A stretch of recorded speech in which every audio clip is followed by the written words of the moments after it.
When the researchers cued them for happy memories / emotions, they were significantly more likely to delay gratification. So what exactly happened was, they've got the marshmallow. There's the second marshmallow there. Okay. They say to the little child, oh, and by the way, why don't you just sit here whilst I'm gone and, whilst you're delaying gratification, and think about memories that make you happy, like your mommy pushing you very high on a swing. Everyone knows what swings are, right? Like the little plate, like children's thing. You sit on it, it's got like a little rope, and your parents like push you, and it goes like really high. You're like, wee, okay. That's all they did. The experimenters just told them, why don't you just think about that kind of memory? They were significantly more likely to delay gratification just from cueing that. It made me think, what was so interesting? Why don't we just do this all day, every day? Why don't we almost remind ourselves, like, maybe the exact same one? Oh yeah, remember when your parents used to push you really high on the swing? Or remember when, you hit the really great workout? Remember that moment when you hit the longest meditation of your life? Remember that positive thing, that positive thing, that positive thing, that funny thing, that time you told a joke? Remember, like, counting your blessings, like a lot of religions will say? Thinking of positive things, driving up your willpower? Because the opposite of this, which we've all heard of, is when you're feeling sad. What happens when people feel sad?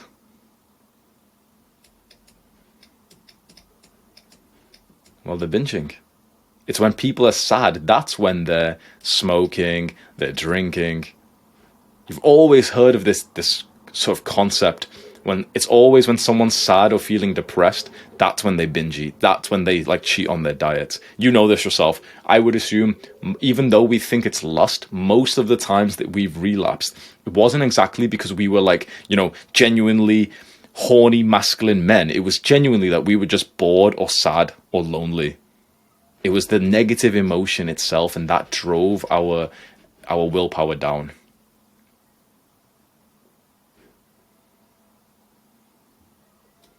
This is what's made me think, like I just read this today and I was thinking, we need more strategies on happy thinking, not just pure happiness and mental well-being. Like I've focused a lot of mental health, and that stuff's really awesome. Meditating, gratitude, that stuff's awesome. I think it's specifically just like happy thoughts, saying some happy words in your mind is very important. Imagine the researchers were able to help these children significantly delay gratification just by telling them one sentence of like, oh yeah, remember how your parents used to push you really high on the swing? That's it. Imagine if we had 100 sentences like that. Imagine if we had reminders like that on our phone lock screens, on the papers around us.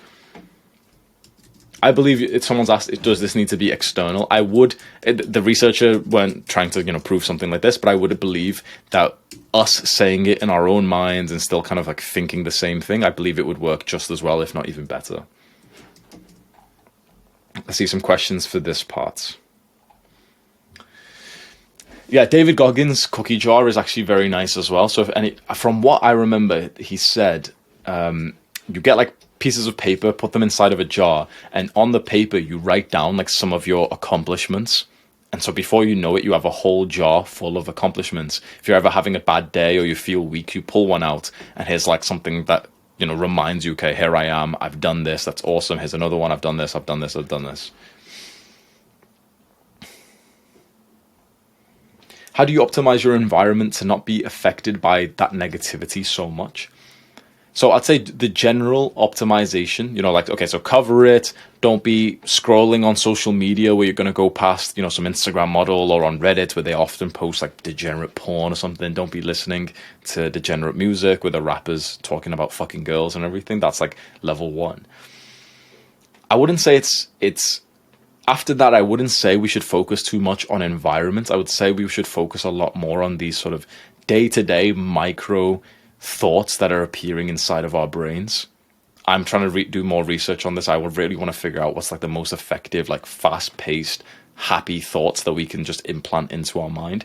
Because I'm assuming if you're here right now, you're probably doing a lot of the normal self-improvement habits. You're probably sleeping right, dieting, and if you look at any happiness research online, a lot of it's just based on those fundamental things. Okay, are you sleeping right? Are you dieting? Have you got social connection? Those things are nice.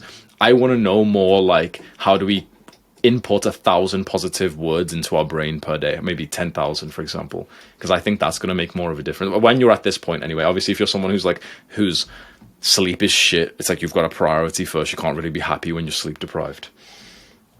Any more questions about emotions? Where are we up to?